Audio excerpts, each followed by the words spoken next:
Et bonsoir à tous les amis, j'espère que vous allez bien, que vous avez passé un bon week-end. On se retrouve ce soir pour un tout nouveau live, gros live ce soir, beaucoup de contenu, beaucoup de choses à dire. Une première partie, analyse technique et fondamentale du marché, comme d'habitude. On prendra aussi des positions en direct, voilà, s'il y a des opportunités qui s'offrent à nous pendant le live, eh bien on fera du trading en direct. Une deuxième partie où on fera un petit peu un récap macroéconomique de ce qui s'est passé cette semaine, notamment avec les annonces US, mais pas seulement. Ensuite, dans une troisième partie, on fera une préparation de la semaine prochaine. On verra un petit peu sur le marché quelles opportunités vont s'offrir et s'ouvrir à nous. On verra aussi un petit peu d'un point de vue macroéconomique quelle actualité on va avoir cette semaine et comment tout ça va pouvoir impacter le marché. Et enfin, dans une dernière partie du live, on parlera d'actualité comme d'habitude. Juste avant de commencer, je vous invite à vous abonner si ce n'est pas déjà fait. Et c'est parti, on va pouvoir commencer tout de suite. Je vous invite aussi à poser vos questions tout au long du live. Je ferai des pauses entre les différentes parties pour répondre justement à vos différentes questions. Ok, donc déjà ce qu'on peut dire, c'est qu'on a un marché plutôt dans le rouge aujourd'hui sur cette fin de week-end avec un Bitcoin qui a perdu 3%, Ethereum 1,5% et globalement l'ensemble du marché est dans le rouge, même si on a quand même quelques altcoins qui s'en sortent plutôt bien. Du côté de l'indice Fear and Greed, on est toujours dans un niveau de peur, mais on en sort quasiment pour rentrer potentiellement dans un niveau de neutralité avec un indice à 39 aujourd'hui, 42 hier. C'est quand même très haut comparé à ce qu'on avait encore il y a un mois. Du côté de l'indicateur Blockchain Whisper, quasiment un niveau d'équilibre entre les shorts et les longs, vous voyez 52-47, ça démontre quand même d'une grosse situation d'incertitude et ça s'explique notamment par Bitcoin qui est pour l'instant en train de range un petit peu sous la résistance de l'ancien temps. Justement, en parlant de Bitcoin, donc Bitcoin est toujours en train d'évoluer au sein de ce canal ascendant H4 qui s'apparente à une situation de bear flag, je le rappelle, puisqu'on est en tendance baissière et on a un léger canal ascendant qui généralement, en termes de probabilité, c'est un pattern qui vient casser par le bas et prolonger la tendance baissière. Là, du coup, on est sur le haut de ce canal ascendant et on est un petit peu bloqué, comme je vous le disais, par ici la résistance qui correspond à l'ancien top du 21 juillet dernier. Donc là, on bloque un petit peu. Maintenant, il y a deux options. Soit on va réussir à casser cette petite résistance par le haut pour aller chercher rapidement les 21 000 $. Et dans ce cas-là, on viendrait chercher du coup vraiment le haut de cette phase de manipulation du coup qu'on s'était fixé, ok. Et du coup, on invaliderait potentiellement ici le double top qu'on est en train de mettre en place.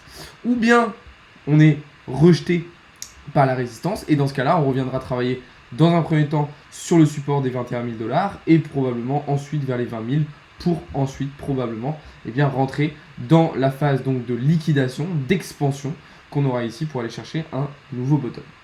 Du coup, voilà un petit peu, vous le savez, c'est ça mon scénario sur Bitcoin, c'est le scénario que je privilégie, c'est ce à quoi je m'attends et ça correspondrait très bien si on était rejeté par la résistance à cette configuration de double top en fait qu'on est en train de mettre en place sur le marché. Alors maintenant, voilà, vous le savez, l'analyse technique n'est pas une science exacte. On s'est fait surprendre d'ailleurs cette semaine suite aux annonces US qui, on pensait, allaient nous plonger vers le bas très rapidement. Et au final, le marché a plutôt bien réagi. Donc il faut rester extrêmement prudent, mais voilà un petit peu la situation. À plus court terme, sur Bitcoin, aujourd'hui, moi personnellement, je suis en long depuis ce matin, comme je vous l'ai partagé justement ce midi. Donc pour le moment, vous voyez que Bitcoin range un petit peu, il n'y a pas forcément beaucoup de volatilité. Donc moi ce que j'ai fait c'est que ici là j'ai pris 25% de mes profits déjà et j'ai remonté mon stop loss au prix d'entrée. Donc là vous voyez j'ai failli me faire sortir ici. Bon, dans tous les cas j'aurais fini avec zéro perte, mais voilà un petit peu la situation sur Bitcoin. Il va quand même avoir quelque chose d'intéressant à surveiller ce soir pour Bitcoin, ça va être la clôture weekly qui va peut-être pour la première fois depuis un bon moment être bullish, ok. Même si là pour le moment on revient justement sur le niveau de Fibonacci. Pourquoi je dis ça? Parce que justement il faudrait qu'on réussisse enfin à faire une clôture weekly au-dessus ici du support de Fibonacci, ok, au niveau des 0,382. Ça serait un bon signal haussier à moyen terme qui nous permettrait potentiellement ensuite de réintégrer ici notre pattern weekly dans lequel on était depuis un bon moment et duquel on est sorti récemment. Alors je ne sais plus exactement comment je vous l'avais tracé, ce pattern weekly, enfin bref. Il est à peu près comme ça. Comment je l'avais tracé? Ouais, c'était ça. C'était ça. Donc voilà, en gros, si on arrive justement à clôturer en weekly au-dessus du niveau là de Fibonacci, ça nous permettrait de réintégrer du coup correctement le pattern weekly, exactement comme l'a fait Ethereum en fait. Ethereum ici, voilà, exactement comme l'a fait Ethereum, et potentiellement de repartir sur un marché haussier. Sauf que vous le savez, Bitcoin, même si effectivement il nous fait ça ce soir, on reste quand même dans l'optique que tout ça n'a pour but que de venir chercher de la liquidité, en fait, aller chercher la liquidité des retails, des particuliers, pour, boum, repartir par le bas et aller rentrer dans une phase de liquidation, d'expansion baissière, pour aller chercher un nouveau bottom. Donc voilà, on est dans deux situations extrêmement compliquées. C'est pas forcément facile de savoir quel scénario va se passer en premier, mais voilà un petit peu la situation. Du coup, comme je vous disais, lui Ethereum, il n'y a pas forcément beaucoup de changements. Ok, on est venu toucher du coup toutes les targets qu'on s'était fixées sur le trade qu'on avait lancé il y a maintenant quelques semaines. Je vous rappelle qu'on était rentré ici à la cassure du pattern H4, deux targets 1400 puis 1700, les deux ont été touchés. Donc là, félicitations à ceux qui étaient rentrés sur ce trade, vraiment on s'est régalé. Il y avait un très gros ratio risque récompense en plus, vous voyez 7,42. Donc vraiment c'était une magnifique prise de position. Donc voilà déjà un petit peu ce qu'on pouvait dire sur Bitcoin et Ethereum. Donc là voilà, on est dans une situation un petit peu d'incertitude comme je vous le disais. Il va falloir être patient histoire de voir un petit peu comment le marché va réagir. Est-ce qu'on va aller chercher un petit peu plus de liquidité plus haut vers les 27 000 $, ou est-ce que les institutionnels ont déjà récupéré assez de liquidité et dans ce cas-là, on va pouvoir repartir par le bas. Alors oui, je trade avec Ishimoku, mais pas seulement. Ok, Ishimoku fait partie de mes indicateurs, mais il y en a plein d'autres. Je pense quoi de YFI? Pourquoi pas? Je sais que YFI est dans une configuration plutôt intéressante là en ce moment, sur cette journée. Je vous en parlerai d'ailleurs tout à l'heure, là, juste après, quand on va regarder un petit peu ce qui se passe du côté des altcoins. Du coup, pour ceux qui me demandaient pour Ethereum, je viens de vous montrer l'analyse. Merci Belgique Yuka pour ton petit message, ça fait plaisir. T'habites à Malte? Non, pas du tout, j'habite en France. Le Nasdaq, on va regarder juste après ce qui se passe du côté du Nasdaq et du côté des marchés financiers traditionnels. Mais avant ça, on va faire un petit tour du côté des altcoins. On va voir déjà un petit peu qu'est-ce qui s'est passé cette semaine, ok, et quelles opportunités vont s'offrir à nous pour la semaine prochaine.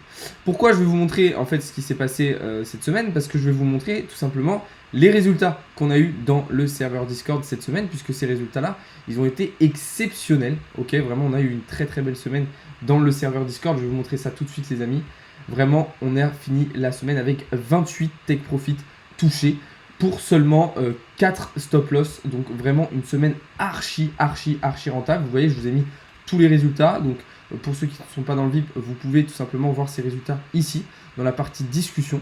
Ok, je vous ai partagé vraiment tous les résultats, vous voyez, et puis je le fais toutes les semaines.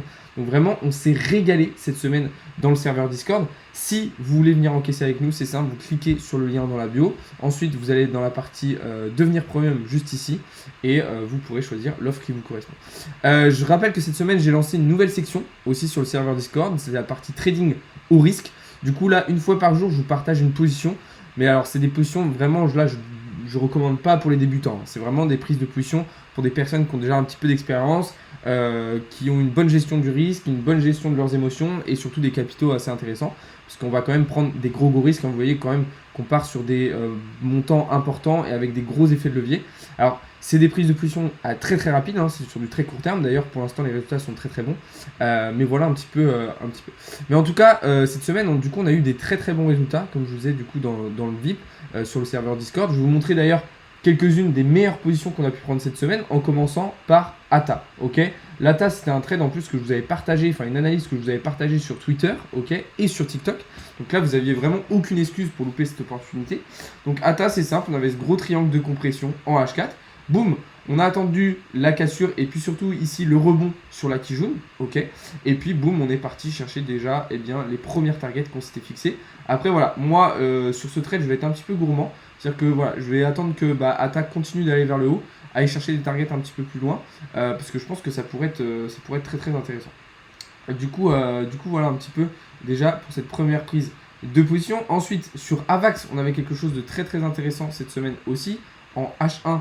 Alors, j'aurais pu vous le montrer en M15, mais là, ouais, je vais même vous le montrer en M15, parce que sinon ça va pas être très lisible pour vous. Hop, il était ici, donc en gros, on avait un canal ascendant qui s'apparentait presque en fait à un rising wedge, mais c'était quand même plus un canal ascendant. On a attendu cassure, on a attendu pullback, boum, et puis on est venu chercher toutes les targets qu'on s'était fixées.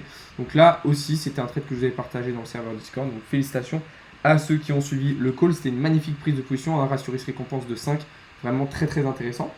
Ensuite, on avait un joli long hier du coup sur l'ADA, ok, qui nous a permis là aussi de venir chercher toutes les targets qu'on s'était fixées. Le dernier target était à 55 centimes, je crois. Donc la même chose, on a bien entendu la cassure du pattern, boum. Et puis on est venu chercher les targets. Ensuite sur l'ENJ aussi, il y a eu une très belle prise de position cette semaine. Où est-ce qu'elle est? Elle est juste ici. Alors là, c'était vraiment un très gros short sur l'ENJ, hein, vous voyez, avec un très bon ratio risque récompense, encore une fois, 3,4. On avait un triangle de compression. Alors je pourrais vous le montrer plus en H1, ça serait un petit peu plus lisible. Il est juste ici, voilà. Et du coup, bah là, voilà, même chose, on est venu chercher toutes les targets qu'on s'était fixées. Là, voilà, juste sur la journée d'aujourd'hui, on avait deux petits trades qui sont encore en cours. Alors, AAVE, je sais pas si on est venu déjà chercher nos profits ou pas encore. AAVE, ça y est. Donc là, c'est un trade que je vous ai partagé dans le Discord justement tout à l'heure, ok. Là, vraiment, je voulais partager aujourd'hui. Donc, ce qu'on a voulu faire, bah, c'est attendre un rebond sur la Kijun. Alors, vous voyez qu'on est descendu un petit peu en dessous pour prendre de la liquidité. On a vu qu'on réagissait bien sur la Kijun, boum, on est rentré en position, et puis là on est déjà venu chercher nos premières targets, même si voilà, l'objectif ça va être d'aller chercher davantage de gains vers les 109 $. Et une autre position qu'on a en cours, c'est le Link. Alors là, attention, je sais que certaines personnes sont déjà rentrées, moi personnellement je vais quand même attendre qu'on vienne valider un pullback ici sur le nuage. Ok, ça serait vraiment un bon signal d'achat, parce que bah, là on n'est pas à l'abri de faire un fake out et d'aller venir casser par le bas juste après, donc je préfère être prudent et attendre un pullback. Si jamais je vois que là la prochaine bougie repart directement par le haut, alors je pense que je rentrerai, puisque du coup on n'aura probablement pas de pullback sur le nuage. Du coup voilà, pour faire un petit récap de ce qui s'est passé cette semaine d'un point de vue trading, bah, je vous ai montré les résultats. Franchement on est sur une très belle semaine, donc encore une fois les gars, vous avez le lien dans la bio pour rejoindre tout ça. Maintenant on va aussi faire un petit récap de ce qui s'est passé dans la semaine d'un point de vue macroéconomique. Ok. Dans le Discord, à part les trades que tu colles, est-ce que tu nous apprends à nous former en crypto? Bien sûr, Hamza, bien sûr. Utilise les bandes de Bollinger, c'est pas mal. Alors les bandes de Bollinger, je les utilisais avant. C'est vrai que c'était un indicateur que j'aimais plutôt bien, mais je l'utilise beaucoup moins maintenant. Je sais pas forcément pourquoi, il n'y a pas forcément de raison. C'est juste, voilà, c'est un indicateur que j'utilise moi. Je vais juste vérifier que le lien Discord est toujours bon. Pour être sûr que... Dites-moi si dans le chat si vous arrivez à rejoindre le Discord là quand vous cliquez sur le lien dans la bio. Comme ça, si jamais je pourrais le changer. Mais du coup, voilà, je voulais faire un petit récap aussi de ce qui s'est passé cette semaine, parce que c'est important aussi pour comprendre ce qui va potentiellement pouvoir se passer la semaine prochaine. Je rappelle du coup que cette semaine, on a eu les annonces US, donc déjà avec la Fed qui a rehaussé ses taux directeurs. On a eu aussi les résultats du PIB américain qui ont été vraiment pas terribles, pour voir même mauvais, puisqu'on est du coup on rentre désormais en récession. Salut, tu connais et si oui des infos car je pars déçu cette semaine. J'ai pas trop compris ton message Oslo. Du coup voilà, je disais donc annonce US négative. On s'attendait du coup à des marchés financiers qui allaient réagir aussi par le bas, et au final les marchés financiers ont très bien réagi. Ok, on a eu une très bonne réaction, pas seulement du marché crypto, hein. Les marchés financiers traditionnels aussi ont bien réagi, et S&P 500 est reparti vers le haut, le Nasdaq aussi, donc on va regarder ça juste après, vous inquiétez pas. C'est quoi une récession? Alors la définition d'une récession, c'est quand on va avoir 2 trimestres consécutifs avec le PIB qui recule, ok, qui diminue, en fait, la croissance du PIB qui diminue. En gros, concrètement, ça veut dire quoi? Ça veut dire qu'on a un ralentissement de l'activité économique. Le problème d'une récession, c'est que c'est extrêmement dangereux, puisque qui dit ralentissement de l'activité économique, c'est-à-dire que les gens ont moins de pouvoir d'achat, donc ils vont moins dépenser dans l'économie réelle, et vu qu'ils dépensent moins, et ça va encore plus ralentir l'activité économique. Donc c'est un cercle vicieux très dangereux, je vous en ai déjà parlé, donc si ça vous intéresse, je vous invite un petit peu à aller checker les dernières vidéos, notamment où on parle de macroéconomie, où je vous explique un petit peu les dangers de la récession. Moi, ça me gêne pas d'être en récession. Ça te gêne pas, Vince? Pourtant, ça va être compliqué à gérer comme période quand même. Quels sont tes pourcentages de réussite en trading? Justement, Chavi, je viens de les montrer les résultats. On est sur du 90%, 90% de win rate. Après, le win rate ne fait pas tout, ok, parce qu'un win rate avec un risk management et un ratio risque récompense dégueulasse, ça sert à rien. Donc, ce qui est très important, ça va être surtout le ratio risque récompense, votre risk management, qui là va vous permettre vraiment d'avoir des très bons gains. Du coup, comme je vous disais, cette semaine, les marchés financiers traditionnels, ils ont très bien réagi eux aussi, hein. Alors, qu'est-ce qui se passe? Voilà. ils ont très bien réagi aussi, les marchés financiers traditionnels, en commençant par le S&P 500. Ok. Je rappelle que le S&P 500, c'est un indice boursier qui regroupe les plus grosses actions des sociétés américaines. Enfin, voilà, c'est quand même un indice boursier conséquent. Et là, vous voyez que le S&P 500, il est très bien reparti à la hausse. Le Nasdaq, lui, il fait un petit peu la même chose, ok. Il est très bien reparti à la hausse aussi. Alors qu'on a eu des très mauvaises news du point de vue macroéconomique. Alors, est-ce que cette hausse, elle va durer? Est-ce que ça va continuer? Ou est-ce que, comme pour le marché crypto, on va se faire piéger? En tout cas, ce qu'il faut dire, c'est que dans tous les cas, si du côté des marchés financiers traditionnels ça plongera aussi du côté du Bitcoin. Pourquoi? Parce que, vous le savez, aujourd'hui, Bitcoin est ultra corrélé au marché financier traditionnel. On le voit, par exemple, avec ce graphique, Bitcoin a une corrélation positive à 91% avec le S&P 500 et à 64% avec l'or. Alors avec l'or, c'est pas forcément très significatif, ok, c'est pas forcément très significatif, mais quand même 91% avec le S&P 500, c'est quand même très important. Du coup, ça veut dire que si les marchés financiers traditionnels sont en difficulté, Bitcoin va être en difficulté. Là, les marchés financiers traditionnels ont bien réagi aux annonces US. Du coup, Bitcoin a bien réagi aux annonces US. Du coup, voilà, la question qui va se poser aussi, c'est dans cette phase de récession, dans cette période compliquée qui arrive d'un point de vue économique, est-ce que Bitcoin va rester corrélé justement à ces marchés financiers traditionnels, ou est-ce qu'il va réussir à se décorréler en fait et à prendre son élan un petit peu comme ce qu'il avait fait pendant la période Covid en 2020, où on avait eu des marchés financiers traditionnels qui avaient été beaucoup plus en difficulté, on voit par exemple le S&P 500 ici, et d'un autre côté Bitcoin qui avait réagi très bien à la hausse. Et puis à d'autres moments aussi en 2021 où Bitcoin avait été beaucoup plus en difficulté alors que le S&P 500 performait très bien.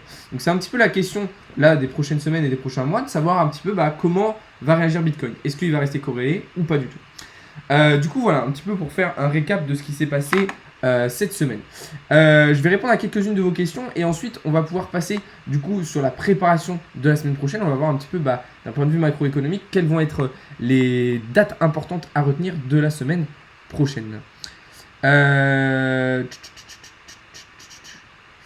un avis sur le Winkiverse, projet français Metaverse? Alors j'en ai déjà parlé, Winkiverse, c'est pas quelque chose qui m'intéresse particulièrement, Dadou. Salut, tu penses que ça va grimper le BTC? Je t'invite à aller voir la rediffusion du live que je te mettrai juste après sur YouTube, le boss, parce que j'ai déjà fait toute l'analyse Bitcoin. Il va y avoir des opportunités de dingue en récession. Alors oui, par contre, c'est vrai. C'est vrai que ce qu'il faut comprendre, c'est que c'est pendant les périodes justement compliquées, dans les périodes de crise, des périodes de récession, qu'il y a les plus belles opportunités à saisir à long terme. Oui, je fais du trading. Alors pas seulement, c'est pas ma source de revenus, mais oui, le trading fait partie de mes sources de revenus principales. Je peux faire des lives sur YouTube parce que sur Twitch, il y a trop de pubs et sur TikTok, c'est pas ouf. Alors ouais, justement, je me posais la question, est-ce que ça vous dirait que je fasse des petits lives sur YouTube de temps en temps? Je vois pas ton lien Discord. Il est dans la bio, Motivation Silla. Tu cliques sur mon Linktree là dans la bio et tu vas avoir tous mes réseaux. Je pense que Ripple est en grosse difficulté depuis le procès de toute façon avec la SEC, et je pense qu'ils ne se relèveront jamais totalement, ils ne reviendront jamais à leur niveau d'avant puisqu'ils se sont fait dépasser par d'autres écosystèmes. Matic, j'aime beaucoup, très intéressant, j'aime beaucoup Matic. Du coup voilà, comme je vous disais, du coup on va préparer un petit peu la semaine prochaine et on va voir ensemble quelles vont être les données, les dates importantes et les rendez-vous importants de la semaine prochaine, puisque vous le savez, tout ce qui est macroéconomie a beaucoup d'impact sur les marchés financiers et du coup sur le marché de la crypto. Alors déjà, dès demain, on va avoir des choses très importantes. J'ai pris quelques notes. Déjà, à partir de demain, on va avoir les indices de PMI de manufacture en Chine, en Allemagne, au Royaume-Uni et aux États-Unis. Donc qu'est-ce que ça va nous donner? Ça va nous permettre de nous donner une vision d'ensemble en fait un petit peu de l'activité du secteur de la manufacture. Ok, donc ça va pouvoir avoir un impact assez important sur les marchés financiers, ok, notamment les résultats américains. Mardi va être une journée aussi très importante puisqu'on va avoir une décision de la RBA sur les taux d'intérêt australiens, donc qui vont probablement être augmentés aussi, comme l'a fait la Fed et comme l'a fait la BCE. On va avoir aussi un rapport sur les nouvelles offres d'emploi aux USA, donc pour savoir un petit peu l'activité économique du pays. Étant donné que, on sait que les États-Unis rentrent en récession, probablement que ces chiffres devraient être négatifs eux aussi. Donc attention, puisque ça peut aussi impacter pas mal tout ce qui va être S&P 500, Nasdaq et le marché des actions. Ok. Du coup, j'en étais à mardi. Mercredi, journée encore importante. Vous savez, il y aura une nouvelle réunion de la Fed probablement. Mais surtout, on va avoir les résultats de l'indice PMI composite et services au Royaume-Uni. Ok. Donc là, c'est une actualité qui va avoir de l'impact sur la monnaie du Royaume-Uni, donc sur le GPB. Ok, donc là, ça va être plutôt sur les devises. Donc attention, puisque qui dit impact sur le GPB, il va avoir une répercussion probablement sur le dollar et sur l'euro. Ok, donc attention à ces petites news-là qui vont pouvoir faire bouger aussi pas mal les marchés. On va aussi avoir les résultats de stock de pétrole brut aux États-Unis. Donc ça, on le sait, hein, la variation de baril de pétrole est très très importante. C'est une news vraiment qui fait changer beaucoup de choses sur les marchés. Pas seulement sur les marchés, hein, mais c'est généralement quelque chose que les gens et que tout le monde regarde attentivement. Donc attention, ça on aura le résultat vers 16h30. Mercredi, donc la fin de journée de mercredi va encore être très très importante. Oui, je propose des services de copy trading, Sims, si tu veux. Jeudi sera probablement une des journées les plus importantes pour la partie Europe, hein, surtout. Même si on va avoir les résultats à 14h30 jeudi des inscriptions au chômage US, on va surtout avoir les indices de PMI de construction au Royaume-Uni et surtout on va avoir des décisions de la Banque d'Angleterre sur les taux d'intérêt qui vont probablement là aussi être augmentés. On aura quelques petites décisions du côté de l'Inde, mais ça devrait avoir un petit peu moins d'impact sur les marchés. Et enfin, vendredi, on aura du coup les chiffres de la création d'emplois du secteur non agricole aux États-Unis. Donc la création d'emplois encore, hein, c'est dans la continuité de ce qu'on aura dans la semaine. On aura les résultats nets du chômage US actuellement. Et enfin, on aura quelques petites news sur l'emploi aussi au Canada, ainsi que le PMI. Donc une semaine macroéconomique très très chargée encore, ok. Beaucoup d'actualités, beaucoup de dates importantes qui vont potentiellement avoir beaucoup d'impact sur les marchés financiers. Donc il va falloir être très très attentif au comportement du Nasdaq, au comportement du S&P 500. Je vous recommande aussi d'être très très attentif au comportement du dollar et de l'euro sur cette semaine parce qu'il va y avoir du mouvement. Et comme on l'a dit juste avant, Bitcoin est très corrélé à ces marchés financiers traditionnels. Donc prudence maximale. Comment profiter de tes analyses? C'est simple, AirSims, tu cliques sur le lien dans la bio, tu rejoins mon serveur Discord et voilà. Du coup voilà un petit peu les amis pour cette prochaine semaine qui arrive, qui va être très très importante. On va terminer ce live avec quelques petites actualités et puis on s'arrêtera là pour aujourd'hui. Après je vous laisserai profiter de votre dimanche soir tranquillement. Où avez-vous vu toutes ces informations sur internet? Ok, aujourd'hui vous pouvez retrouver tous les plannings macroéconomiques, mais dans tous les cas je vous les partage sur Discord. D'ailleurs je vous mettrai ça dans la partie économie ce soir ou demain matin. Du coup, comme je vous disais, on va terminer avec quelques petites actualités. Déjà, la première, et pas des moindres, c'est le Honduras qui lance la Bitcoin Valley. Donc en gros, c'est un projet absolument pharaonique de développement, d'adoption à grande échelle du Bitcoin. Donc en gros, en fait, dans la ville de Santa Lucia, on va du coup avoir une soixantaine de commerces qui vont accepter Bitcoin en tant que moyen de paiement, en tant que comme une monnaie légale. Donc Honduras, on le sait, hein, c'est une région qui est très très attirée aussi, enfin un pays qui est très très attiré par les crypto-monnaies. Donc très très bonne initiative. Moi personnellement, je trouve que c'est une superbe idée, en espérant évidemment que ça se démocratise et que ça se répande dans d'autres pays, dans d'autres régions. Dites-moi un petit peu ce que vous en pensez, vous. Est-ce que vous trouvez que c'est une bonne idée? Est-ce que vous trouvez que c'est une bonne initiative? Moi j'ai hâte de voir les résultats. En tout cas on sait que voilà, l'adoption du Bitcoin au Salvador a été vraiment positive pour le pays. Je pense que cette initiative devrait vraiment être positive aussi pour le Honduras. Autre petite actualité, c'est Mercedes qui se lance sur la blockchain Polygon avec un projet acentrique. Ok, on y reviendra la semaine prochaine plus en détail. Je vous expliquerai un petit peu comment va se passer ce partenariat, comment va se passer ce projet et en quoi il consiste. Voilà, moi qui est assez fan de la marque Mercedes et en plus qui est assez fan de l'écosystème Polygon, je trouve que c'est un très très bon partenariat, c'est un très très beau projet qui va se lancer, mais encore une fois, on y reviendra en détail la semaine prochaine. Et enfin, la dernière petite news du jour, c'est la SEC, rien d'étonnant, qui attaque encore les cryptos puisqu'il les considère comme beaucoup trop risqués et qu'il ne voit pas l'utilité de tout ça. Bon, bref, quelques petites actualités comme ça fait jamais de mal. En tout cas, on y reviendra pour certaines dès la semaine prochaine. Sur ce, les amis, on va arriver au terme de ce live. C'est quoi ton broker? Alors moi, je trade sur FTX pour les crypto-monnaies et MetaTrader 4 pour tout ce qui va être devises, etc. etc. Je débute en crypto, mais Ethereum et sa verge... Alors, c'est pas la verge d'Ethereum, hein, c'est la mise à jour The Merge. Me semble plus fiable que le Bitcoin. Ton avis, s'il te plaît? Alors, Bitcoin... on peut pas dire que Ethereum est plus fiable que Bitcoin, ok? C'est juste que voilà, Ethereum a une toute autre utilité et va avoir une toute autre utilité que Bitcoin. C'est pas, en fait, on peut pas comparer les écosystèmes Bitcoin et Ethereum puisqu'ils ne servent pas à la même chose, ils n'ont pas été créés de la même manière, donc c'est pas comparable. Ce qu'il faut dire, c'est que oui, si t'as pas vraiment des gros capitaux, ça peut être plus intéressant de te positionner sur Ethereum que sur Bitcoin, effectivement. Voilà, après, ça a encore une fois pas la même utilité, donc c'est pas forcément très pertinent de les comparer. Voilà les amis, sur ce, je vais vous souhaiter à toutes et à tous une très bonne soirée, une bonne fin de week-end. Bon courage pour la semaine prochaine si vous travaillez, bonnes vacances si vous êtes en vacances, bon voyage si vous êtes en voyage. Sur ce, moi je vous souhaite donc une très bonne soirée. N'hésitez pas à rejoindre le serveur Discord, à venir me suivre sur les différents réseaux sociaux. On se retrouve dès demain pour davantage de contenu et davantage d'analyse. Salut à tous les amis, c'était Alex de Crypto Learning.